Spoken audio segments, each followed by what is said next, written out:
પંચાયતના પ્રમુખ અને ઉપપ્રમુખની ચૂંટણી માટેની તારીખ ચૂંટણી પંચે અને સરકારે નક્કી કરેલી હતી. જે એજન્ડાની કાર્યવાહી કરવાની થાય એ પ્રમાણે જે હોલમાં મિટિંગ બોલાવી હતી ત્યાં 10 વાગે કોંગ્રેસના સભ્યો આવી અને ચૂંટણી અધિકારીની રાહ જોતા હતા. ભારતીય જનતા પાર્ટીના 10 સભ્યો ચૂંટાયેલા છે અને કોંગ્રેસના 12 ચૂંટાયેલા છે. અમારા તાલુકા પંચાયતના પ્રમુખ તરીકે જે કોંગ્રેસ પાર્ટી જેને મેન્ડેટ આપ્યું હતું એવા પ્રભાબા અને તાલુકા પંચાયતના ઉપપ્રમુખ તરીકે અમારે જે ચાવડા પન્નાબેન આ બંનેને કોંગ્રેસ પાર્ટીએ એ મેન્ડેટ આપેલો હતો.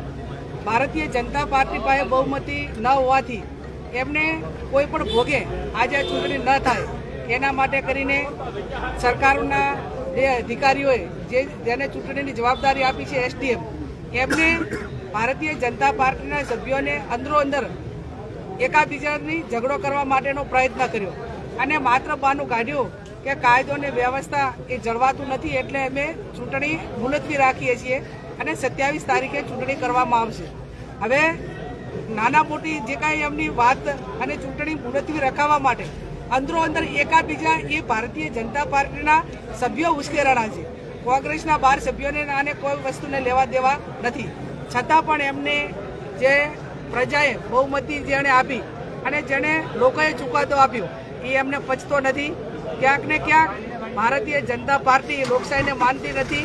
એમના જે પદાધિકારીઓ હોય એ પણ લોકશાહીને માનતા નથી અને કોઈ પણ ભોગે આ તાલુકા પંચાયતની ચૂંટણીમાં કોંગ્રેસનો પ્રમુખ ને ઉપપ્રમુખ ન બે એના માટે કરીને એમને આ કાવતરું કર્યું છે.